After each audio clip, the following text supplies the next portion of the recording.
Good evening, everybody. Uh, Welcome to our February Commissioner's Office hours. Uh, whether you're here live or watching it later on YouTube. And we're gonna start quickly. We did have a complex agenda tonight with the Super Bowl. Did not realize it was tonight until this morning. So we'll go through this quickly, and we'll always be available to answer any questions at any time, whether it's live or after the presentation. Whoops. Quick safety moment is please be mindful of the guide to safe scouting. Uh, Please read it, understand it. Whenever you're planning an activity, make sure it's safe, it's age appropriate. There are no We'll consider any restrictions or any local regulations, and just our most important part of our jobs as scout volunteers is keeping our scouts safe, and we have a pretty comprehensive guide. It's not all inclusive, so whenever you're planning any specific activities, take in consideration any particulars of that activity, but it is pretty wide. Another announcement is on February 21st at 8 p.m. Eastern. We're going to have the inaugural Female Eagle Scout celebration. Uh, please join in. It's going to be happening mostly on Facebook and YouTube, just similar to previous national events. You can find out more information about it on scouting.org. Be the change. And it is rechartering season. All the Unit Key 3 should have received the Kickstarter pack and all the information from Jason back in January. The deadline is upcoming next Monday, February 15th. Uh, Jason's release here. I don't know if you want to add anything in particular. Yes. So the information originally came out on January 5th to all of our units. So if you are a unit that is yet to start it, the email with everything you need to know is in January. Is in your inbox on January 5th. You'll need to sign in as a first-time user the first time you log in, as for your recharter. Regardless, if you've done this before, every year you have to sign in as a first-time user, create an account. If you're having an issue creating an account, let me know, and we will. I'll contact one of our back-end admin staff to help us with that. In addition to the online recharter, there are a couple of other things that you need to be aware of. Are all of your leaders youth protection trained past March 1st, 2021? Have all of your leaders submitted the background check forms, the new background check forms from last year's recharter? If so, you're good. There might be a glitch showing that some people, once you complete the online recharter, showing that some people haven't done it. If you know that they have submitted it, you can just ignore it until I get in contact with you about that. You can bring it to my attention, but that's what I'll tell you, is just ignore it unless we have an issue with the actual processing of everything.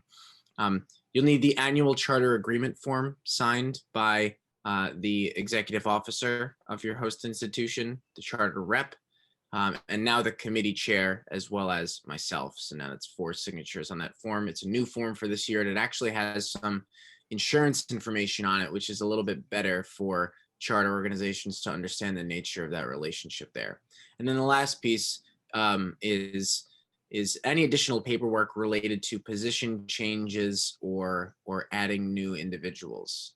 So if you are promoting, if you are moving any adults to different roles, or if you are adding any youth or adults, you need to have the correct paperwork to justify that. So adding new adults or youth, you'll need the applications for the position changes. I've also included the position change form in that original email. And by the way, all of the forms and applications that I've mentioned are also attached to that email. This position change form can be used as the physical proof of validification, if that's a word, that the individuals consent to being in their new roles. And that's it. So those are the four extra parts beyond just the online recharter that you need to be aware of in order to fully complete it. And once all of that is completed, we'll process a payment either over the phone, like we typically do for submitting paper applications, or you can mail a check to the GNYC office, which some units have preferred. So that is those are the basics of rechartering. As of right now, about only 10 of our units have not started online rechartering. So that means that over around 75% of our units are in motion with this, which is good.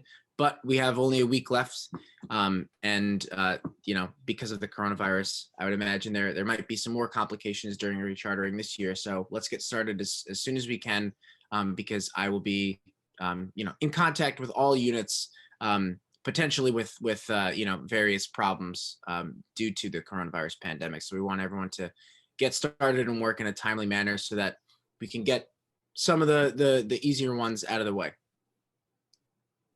That's all I got. Thank you, Jason.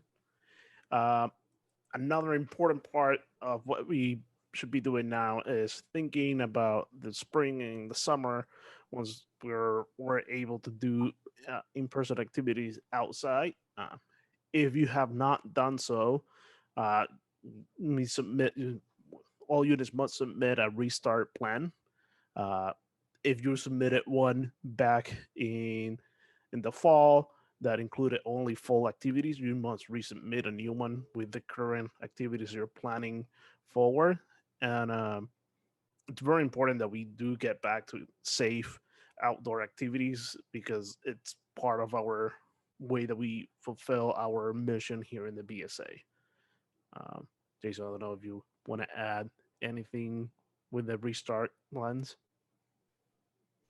I think that's great. I recently sent out um, the updated one that has the camping and carpooling guidelines that were announced at the end of October. So that should be the updated sample that you use to submit your restart plan. It outlines most of the general protocols, and it's as easy as just putting in the information of when your events are going to be, what type of event it is, where the events are going to be, any other additional logistics. But everything else you said, Luis, Yeah, is right on target. good. And they can find it on that link, right, Jason? New York City Scouting / COVID-19 also. No, this is something specific to GNYC, this sample plan. So if Yeah. So somebody, that this is a GNYC link. yes, sorry, I meant to say this is specific to Big Apple. Oh, okay. The sample that I've sent out is something that only Big Apple has been using. It's not something the whole council uses. Okay. I worked the unit to make it more simpler for our units. So if you have trouble accessing that, you should all have it in your emails already if you are a Key 3 unit leader. But if not, please get in touch with me, and I'll send it over to you. Yeah. Thank you, Jason. Something to keep in your calendar, if you don't have it already, is the Big Apple Jambo for October 8th to the 11th. Uh, you can sign up with your email at nycscouting.org/event/Big Apple Jambo, and you'll get more updates as it becomes available. For Scoutbook, there are a few new things that we're promoting, especially at the Cub Scout level. If you have not tried the new Den Leader experience on Scoutbook, go ahead and check it out. It's pretty intuitive. It helps you plan out all your Cub Scout activities throughout the year. It's a very good user interface. Uh, Now, GNYC has uploaded, as I understand, all the merit badge counselors. So if you're a Scoutmaster that you're trying to connect with merit badge counselors to have things sign off, the best way is to give that merit badge counselor access to your troop so they can sign off on those badges or requirements. They will not have access to the full troop. They will be have access as merit badge counselors. So the only thing they will be able to do is sign off on badges or requirements. So check that out. And if you are new to Scoutbook, you want to learn on your own, uh, there is a demo site that you can use, so you're not messing around with you, however your units is set up. Um, so you can check it out on that link.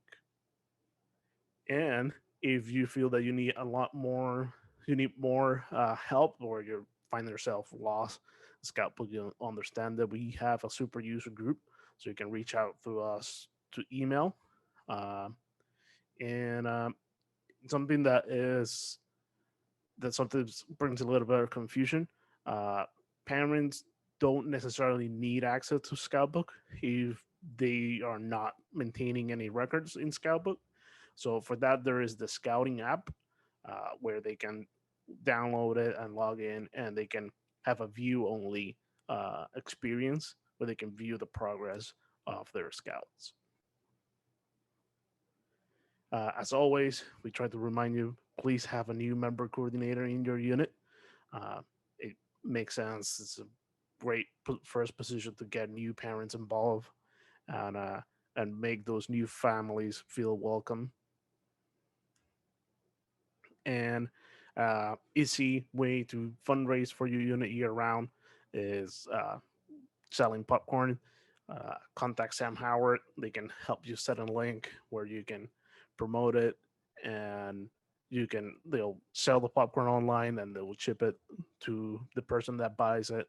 So it's a lot simpler than going door to door to sell popcorn like I used to do.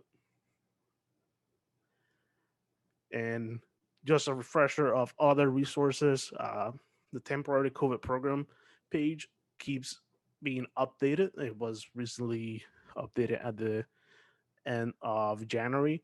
So please keep referencing to it. It has a lot of procedures and equivalents, especially on the rank requirements, so scouts can keep advancing. Um, and if you are not part of our Facebook group, please join us. And now I would like to open it up to any questions.